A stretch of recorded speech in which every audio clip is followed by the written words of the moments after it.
and Betsy's steadfast wisdom and friendship, I would not be at this podium. I want to touch briefly upon two threads that seemed to touch me over the prior few weeks as I thought about what I might say upon receiving this honor. Those threads are community. Last Friday evening, Jews all over the world ushered in the holiest day on the Jewish calendar by attending the evening service that begins Yom Kippur, known as Kol Nidre. Named for the prayer that begins the service, Kol Nidre is meant to be recited in the presence of community, as a community.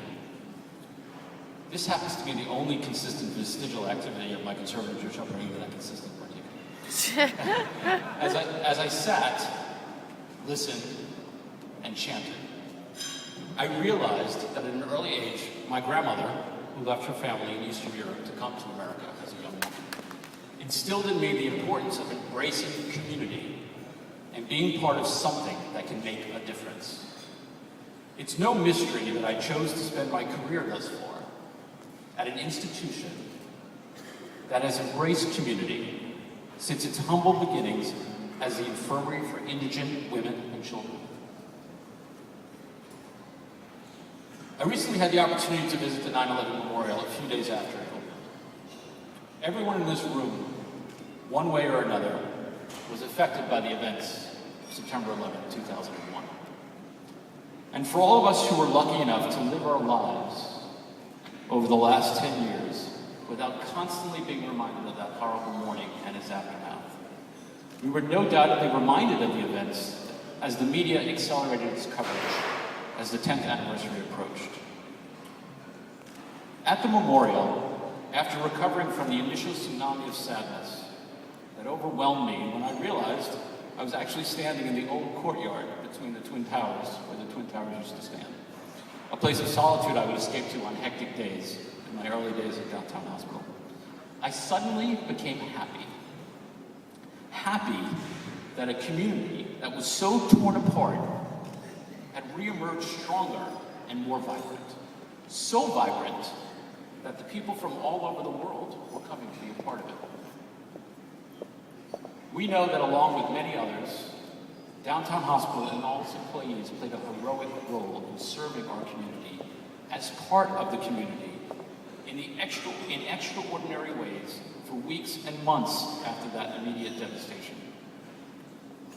But what some don't know is that Downtown Hospital embodies the spirit of community every day by caring for its local residents, by caring for its business community. It is truly the definition of a community hospital.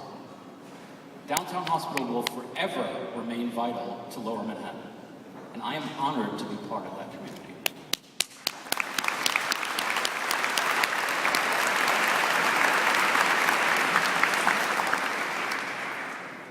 Two very influential people in my life passed away last week. Wangari Maathai, a dear friend, and Steve Jobs, an American icon and creative genius.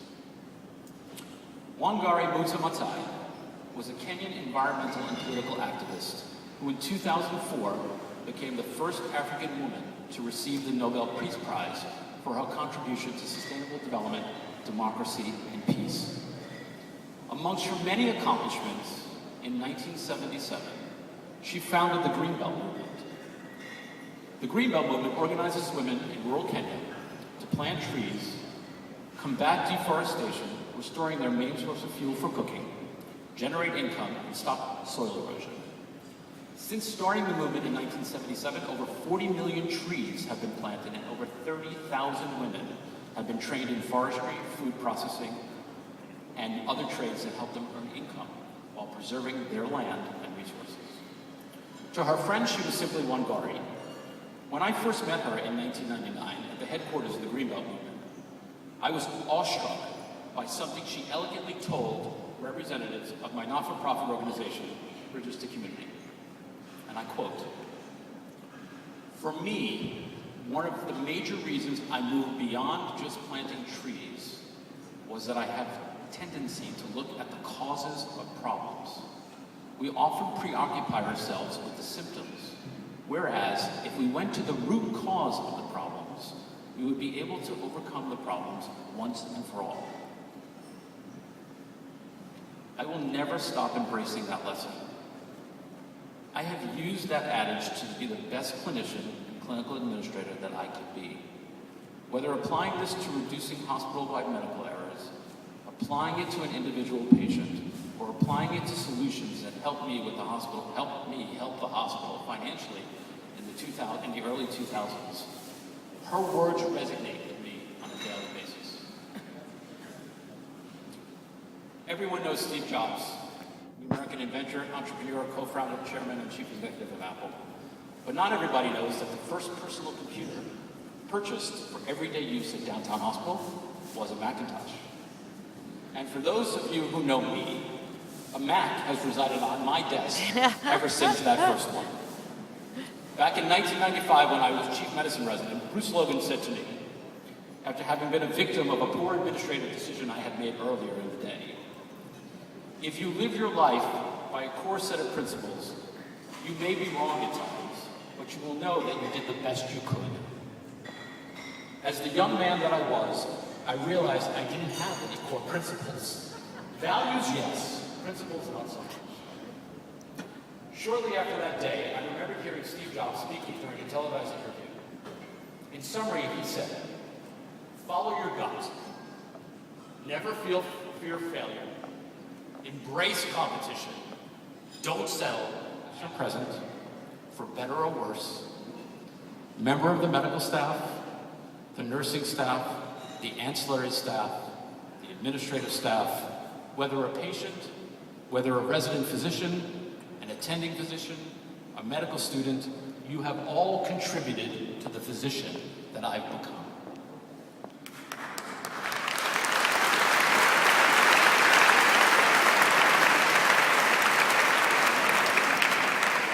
Thank you for allowing me to be part of this special community and to live the principles of Steve Jobs and Wangari Maathai to ultimately become the distinguished physician you honored today.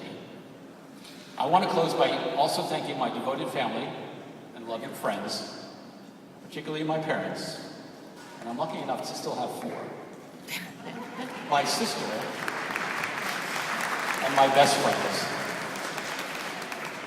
All who, in one way or another, supported this kid from Queens who had to live over a boiler room in substandard housing for 10 years post-medical school so that he could satisfy his dreams thus far. And I wouldn't change a thing. Thank you.